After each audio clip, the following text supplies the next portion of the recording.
దేవుడు నిన్ను ఆశీర్వదిస్తున్నాడు.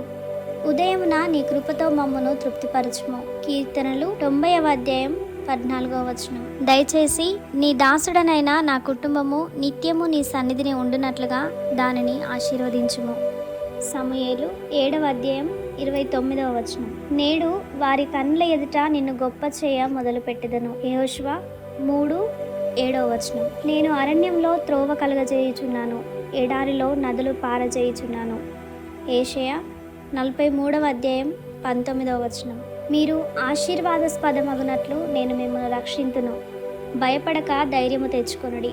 జేకర్యా 8వ అధ్యాయం 13వ వచనం.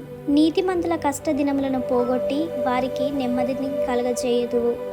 కీర్తనలు 94వ అధ్యాయం 13వ వచనం. అట్టి దరిద్రుల బాధను పోగొట్టి వారిని లేవనెత్తెను, వాని వంశమును మందవల వృద్ధి చేసెను. కీర్తనల గ్రంథము 107వ అధ్యాయం 41వ వచనం.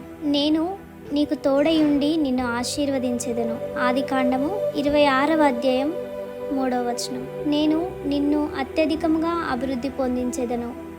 ఆదికాండము 17వ అధ్యాయం 2వ వచనం. నా నామమున మీరు నన్ను ఏమి అడిగినను నేను చేతును.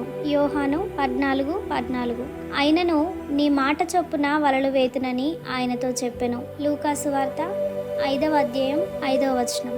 దేవుడైన యెహోవా నీ పితరులతో ప్రమాణము చేసిన నిబంధనను నెరవేర్చి నీకు కృపచూపును. ద్వితీయోపదేశకాండము 7వ అధ్యాయం 12వ వచనం. నేను అరణ్యంలో త్రోవ కలుగజేయుచున్నాను, ఎడారిలో నదులు పారజేయుచున్నాను.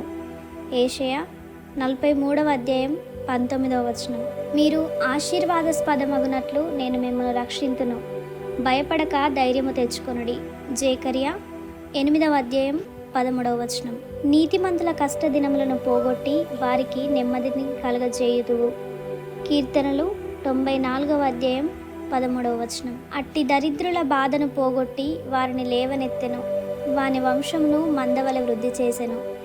కీర్తనల గ్రంథము 107వ అధ్యాయం 41వ వచనం. నేను